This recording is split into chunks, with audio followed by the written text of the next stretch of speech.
Hey guys, Mr. Brown here. Quick disclaimer, this YouTube video is sponsored by COVID-19, also known as the coronavirus, and Gladys Spiritual Clean. What I'm going to do today is I've got your 15-mark essay question here up on the board. I've got it full of notes and I'll break that down as we go. But if you do have your assessment notification sheet with you, I did hand it out in class, so if you could get that in front of you now, that'd be awesome. If you don't, I've got a copy up on Google Classroom. Alrighty, so our question is, evaluate the positive and negative impacts on wider society of one popular culture. It's a 15-mark question, so it's an extended response. In your HSC scenario, typically you're going to have about half an hour to answer this question, and I'm pushing you guys, we need at least 2 writing booklets of information. As this is a typed response, obviously you have your word count there that you can go by. So I'll just break this down because a lot of you are asking or unsure, and I don't think we've got time before this whole catastrophe happened. So if we break down the word evaluate, we're making a judgment, okay? So when we are evaluating something, we have to make that really clear to the marker within our first sentence to the extent to which we're judging it, if that makes sense. So we're looking to make a judgment on the positive, both positive and negative impacts, okay? Because if we're just looking at impacts, we're breaking it down even further, on wider society of one popular culture. Now, popular culture is sitcoms. That's what we've been studying. And when we're looking at wider society, we want to generally refer to our macro and our meso worlds within our examples, yeah? So what I've done here is I've got our positive and negative effects. I'm going to talk you through them. Now you should have notes on these that we did do in class. Again, if you didn't get them or you've lost them, I'm going to upload them to the Google Classroom, so you'll have all of that with you there. There's about 5 or 6 slideshows full of stuff. Alright, so we'll start with positive. So if we're looking at one of the first ones, we've got sitcoms being a tool for social change. So when we're looking at acceptance and normalisation, for example, of same-sex marriage, if we look at sitcoms like Modern Family, if you look at Cam and Mitch, that's really normalised. It's not, there's no sort of big hoo-ha made about it. So the fact that that is being represented as a normal, everyday part of life is really reflecting the contemporary nature of sitcoms, as well as it's becoming a tool for positive social change. So if you have, or looking at meso communities, or even a macro level at how society is portraying same-sex marriage or reflecting it, this show is showing a positive representation of that. So you could talk about that. Second one down, we've got a breakdown of stereotypes. So it's mainly relevant to newer or more contemporary sitcoms. So if we look at things like Brooklyn Nine-Nine, a great sitcom to use as an example, you could talk about, say, Captain Holt, and how a stereotypical representation of a gay male character might be that they're flamboyant, they've got a high-pitched voice, they're overly feminine, whereas the character of Captain Holt in Brooklyn Nine-Nine is quite the opposite. He's fairly strict, he's quite masculine in his demeanour, and he has a lot of those male hero element qualities to him. So in terms of that, he's breaking down that stereotype, whereas if you look at something like Modern Family, which we'll talk about a bit later, Cam and Mitch are typically having a sort of negative representation because they're over-stereotyped, they're very flamboyant, they're very ditzy, and colourful, I suppose, in their mannerisms. Okay, not that that's a negative thing, but you can definitely see that that stereotype is overplayed in Modern Family, whereas in Brooklyn Nine-Nine, Captain Holt's really playing that down a lot. Third point here is a representation of minority groups. So again, we can look at Brooklyn Nine-Nine there. If we're looking in the context of America, because it's a US sitcom, we've got Rosa and Amy, who are of Latino/Hispanic sort of descent. So when we're looking at a lot of previous sitcoms, because a lot of them are based in the US, there isn't much representation of that minority group. And in fact, how they are represented in the show is quite positive. If you're looking at, they've both got stable jobs, they're both pretty autonomous and self-sufficient in their everyday life. Whereas if you look at a lot of other shows previously, they would have been negatively stereotyped and typecast as that sort of gangster. I talked in class a lot about, you get that image of the Hispanic sort of crew with the bandana on, the tats, they're in those hydraulic cars bumping up and down. Whereas you're not seeing that at all. It's a really positive representation. So that's those characters. You've also got minority groups in the terms of how they've been represented in sitcoms mostly over time. You've got African Americans, so Terry and Captain Holt, and how they're represented. Again, they're both in leadership positions. They're both very well groomed. They're very intelligent. A lot of typecast or negative stereotypes that you could see African Americans portrayed as is that gangster in the suburbs on the street, not very literate, is working job to job. So they completely break down those stereotypes there as well. So you could look at that. Next one down, increasing social awareness. So Simpsons, when we're looking at issues surrounding gun control or smoking, we get a really positive representation that they're portraying within their sitcom. So if we look at an episode, we looked at it in class where Lisa, she's taken up ballet, she wants to get really skinny, so she starts smoking, as you do. And Homer sees her, catches out, he's sort of mortified, rips the cigarette from her mouth, stamps on it, reprimands her for that. So that one sort of action there is having a positive impact because it's reinforcing the negative health benefits that smoking can have, particularly if you're an underage smoker. But then in the same scene, he pulls out his gun, as he does, and he shoots the cigarette and says, "I can't believe how easy it is to get cigarettes in this country." Puts his gun back in his jacket where he's lined up with all these other types of guns. I'll post a link to that video down below. What you can see there, they're sort of tackling two things. So that we've done the smoking part, but it's also looking at gun control. So what he's doing is highlighting fallacies and sort of contradictions in America's sort of system and all their society.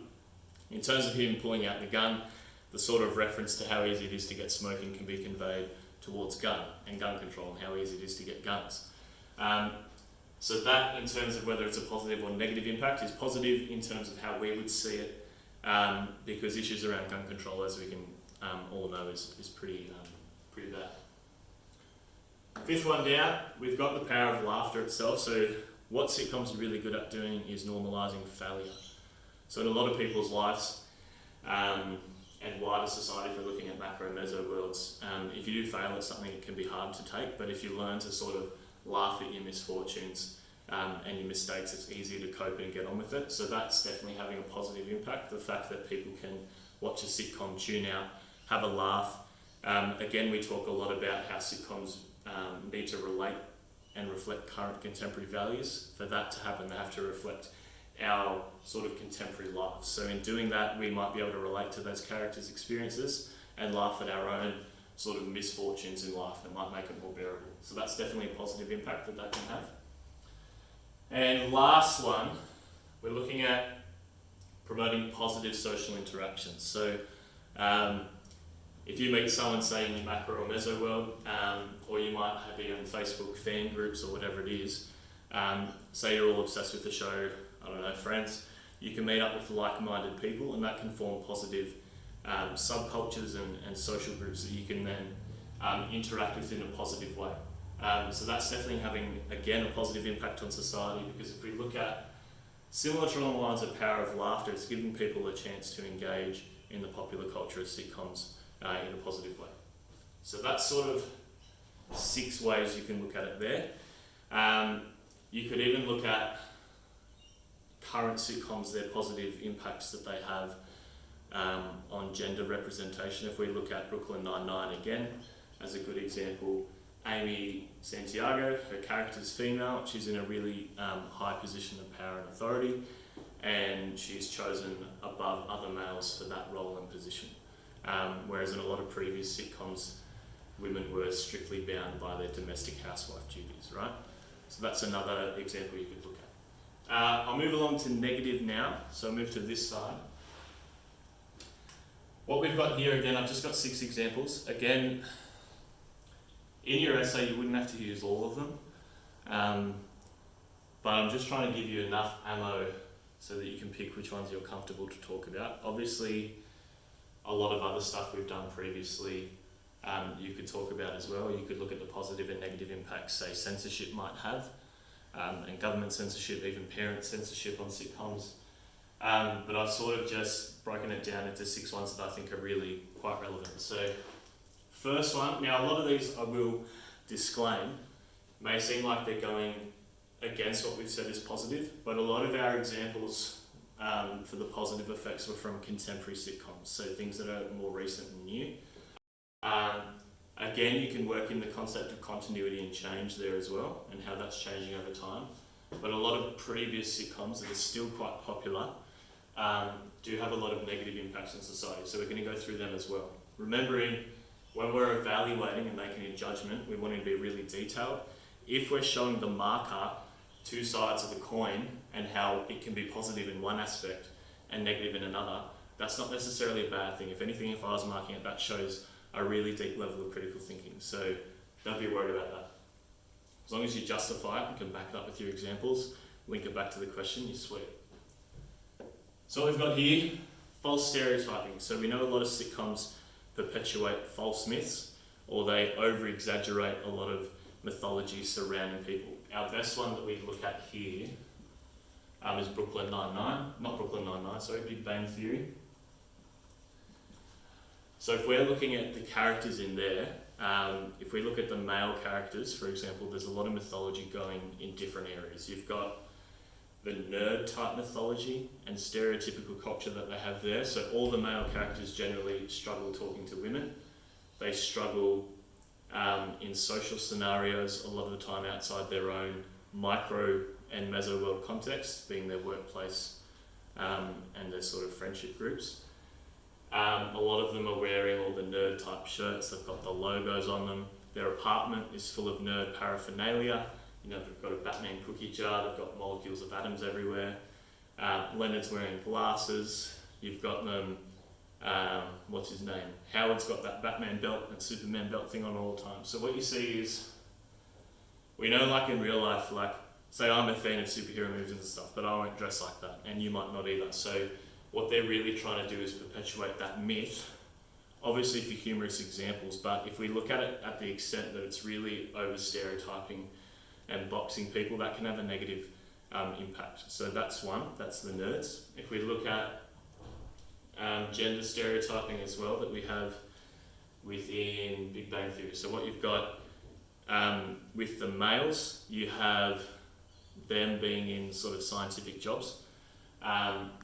That's portraying them in a positive light, but you've also got, if we reverse that, the negative impacts, how Penny is portrayed in the show. She's that ditzy sort of dumb blonde girl type next door stereotype. She's often relying on the men for her income.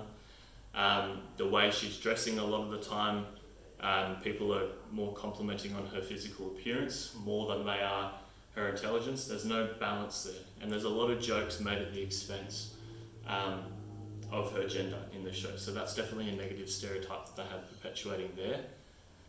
Even when they do, say for example, put a woman in a role like, I think it's Amy, Sheldon's girlfriend, she's put in a scientific role, which is good, you know, female showing that she can make it in a male-dominated profession and career, but at the same time, what they're sort of saying by putting her in there and the way that she dresses and acts is sort of saying, it's reinforcing that other nerd stereotype. Yes, you can be a successful woman in that field, but in order to do that, you're going to be unattractive to men, you're not going to be confident, your social game's not going to be very strong. So they're sort of paralleling and saying one over the other. Come in, hold on. Hello. Hey Sue, how you going? Good, just filming a video for kids. Oh, are you right? Yeah, I'm here, mate. Okay, is it paused or are you still going? I'm still going. I can edit it out. What's that? I won't talk to you about students, so I'll let you go. How long have you been? I don't know.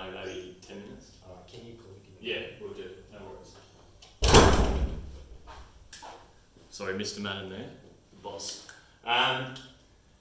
So if we're looking at Amy and how she's represented, again, we're sort of saying, well, what the show's trying to identify is that if you are being a woman in a successful career in science, you're going to have all those negative attributes surrounding your physical appearance and social limitations. So that is going to have a negative impact on wider society in terms of the image they're portraying and representing to consumers can be disheartening.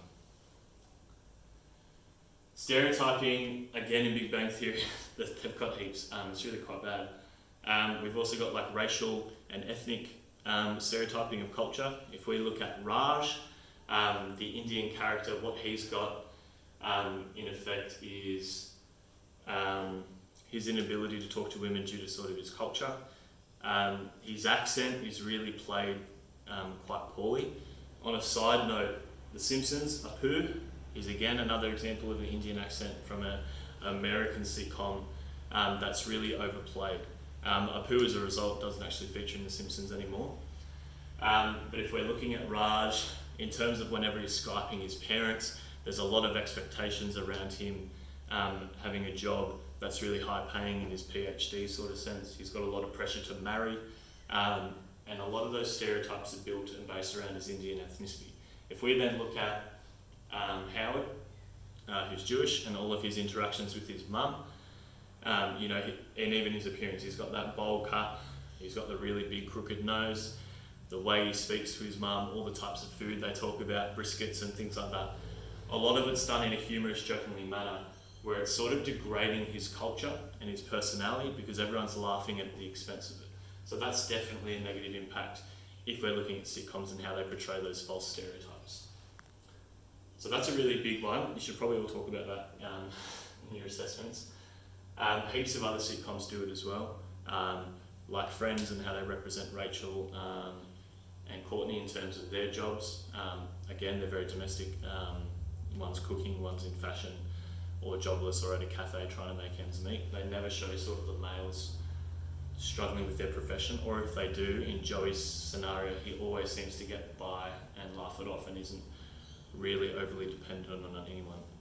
They do talk about Chandler a bit, but he always seems to come through, so that's definitely a negative impact. If we look at our second one, glorifying humour. So whilst I've just said before it's a positive effect in terms of humour, to some extent it can over-glorify humour. In real life we're not going to want to laugh at every scenario or circumstance that we're faced with, and if we do, we're not being realistic. So what a lot of people can do, especially if they're big sitcom fans, is when they're looking at it, they might go back to their own meso world or their macro world, and they'll start to make a joke out of absolutely any and everything that they can, because they're trying to mimic that sort of humour style that characters do in sitcoms. Again, that's not really a realistic expectation and can have negative implications, so that's one impact. Third one down, cultural imperialism. So when we're looking at this, imperialism, we're looking at dominance, and when we're looking at cultural imperialism, especially with sitcoms, we're looking at Western culture. So a lot of what they do in sitcoms is they're over-representing Western culture and ideals and values so much to an extent that they make jokes at the expense of other cultures and how they do it. So if we look specifically at, say, Family Guy or South Park, they're really good examples of negative impacts that can happen as a result of that over-representation of Western lifestyles and cultures being dominant or superior to others. As a result, if you want to look at this, they are banned in a lot of countries around the world, like Russia, a lot of countries in the Middle East, and Asian countries, just because of their sort of racist connotations and jokes, highlighting at and looking at this concept of cultural imperialism, that we're better because we're from the West. So that definitely has a negative impact on wider society, because we're being effectively racist. So that's not a good thing. If we look at fourth one down, negative humour. Now this is that sort of term I've kind of coined where oral sitcoms are making humour based off mocking people's sort of limitations, things that are out of their control. So for example, mocking people based off their looks or appearance, their height, their weight, their cognitive limitations or abilities as well, so how smart or how dumb they may come across. So if we look at a lot of sitcoms do this. Brooklyn Nine-Nine even comes to mind if you look at the characters Hitchcock and Scully. They're all like, there's a lot of jokes about Hitchcock being sort of like a sexual predator, and it's laughed at a lot. Whereas if in a real life scenario, if someone's being really quite creepy and upfront at a workplace, you're not going to find that funny, or you're not going to try and encourage that behaviour. So that definitely will have a negative impact if people try to mimic that behaviour. Similar to Scully, there's a lot of jokes made at his cognitive limitations or his expense of his intelligence. You know, he's lactose intolerant, yet he's always eating these bad foods, vomiting every morning, you know, about to have a heart attack. There's all these crude jokes based around that. If you even look at Jake in that show, all the jokes he makes about his childhood trauma that he has with his dad and his mum. You know, we watched that episode the other day where he's talking about, in that same episode they were looking at Terry and the issue of racism. Jake made a comment, you know, cake and TV were my parents, and everyone sort of laughed it off. Whereas that would be quite a traumatic experience for you if that actually happened to you. So you wouldn't usually want to encourage that behaviour in wider society, joking at people's expense from trauma, cognitive limitations, how they look, if they're behaving poorly. So that definitely has a negative impact. Desensitizes society. This sort of goes along the lines of negative humour, but if we're looking at people are making jokes out of serious situations, if we look at, another example comes to mind with Brooklyn Nine-Nine, so these contemporary examples can still feature negative things as well. That's important to note. There was one episode, Doug Judy, he was having a funeral, right? And what he did, he got up there and started singing, you know, really out of time. His pitch was horrible.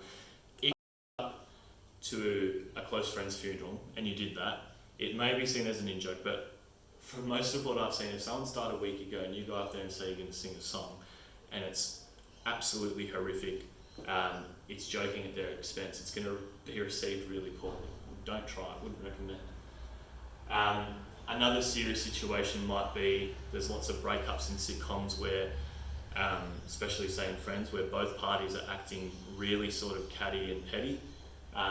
If you were to do that in sort of a real life scenario, the outcome's going to be quite negative, where for a lot of those people it ends up being positive, they laugh it off and move on. So that definitely has a negative impact because it's not realistic representation of society. Last one, we're looking at, it glorifies misbehavior. So consumers, what they might do, again with negative humour or desensitization, they might start to mimic a lot of that immoral behaviour. Like say for example, if I was to act how Jake Peralta did at work, and don't think I do, or say I do, like I wouldn't last in a workplace long. If I'm given direct orders from the people above me, such as Jake's wearing his tie, and I behave sort of the way he does, like as soon as the boss walks out, they're setting fire to the place, they're rolling around in wheelchairs, going mental. That's not really a realistic expectation of what you do in a workplace. And if it is and you get away with it, well, good on you, but like you most likely you're not going to. So in terms of glorifying misbehaviour, it can be quite an issue. So as a sort of whole, there's heaps of examples that you could look at in terms of positive and negative impacts. With your 15 mark responses, you're aiming, if a 5 marker is 1 page and we're looking at 2 Peel examples, for a 15, like I said, I want about 5 to 6 Peel examples. Remember your P is point, you make your first sentence or 2 pointing out what it is you're going to talk about. Your E is your example, you provide an example that directly relates to the point you're making. So let's say my point is going to be about false stereotyping. I might refer to the example of Big Bang Theory. I then need to explain it. So I need to explain how that example is helping prove my point. So you're almost like, once you've made the point, you're backward mapping a little bit. After you've done that, this is super important, hallmark of the Band 6 response, you have to link it back to the question. Okay, so that's where you're making your judgment here, because we're asking for an evaluation. You need to say something along the lines of, therefore it is evident through Big Bang Theory that they're perpetuating myths surrounding gender stereotypes. Then you need to assert, is that a positive or negative impact? This is a negative impact because blah, blah, blah, blah, blah. Okay, so you really need to make sure that that link is there. Don't get caught in the trap that these all have to be one sentence each, because I do say you need to be concise, but really just make sure that that's used as sort of a guide. Just make sure you're linking back to the question, you're using the wording of the question, your examples make sense. When you're writing your response, hopefully it flows. One of the better ways to do it is to, say, give it to your parents or a friend in the class or something, get them to read over it. If at any point they're struggling to make sense of what you're saying, it's not clear enough, it's not concise enough, you need to go back and re-edit it. Don't forget you're able to submit me draft responses and feedback. I'm happy to check over those. I should be able to get those to you on the same day, if not the next day at the very latest. So that's a breakdown of your 15-mark assessment question. I hope it helps. Yeah, big shout out to Jake Shearer for inspiring me to make this video. Love your work, Shears. All right, Year 12, have a good day. Stay safe and healthy, and I'll see you in the next video.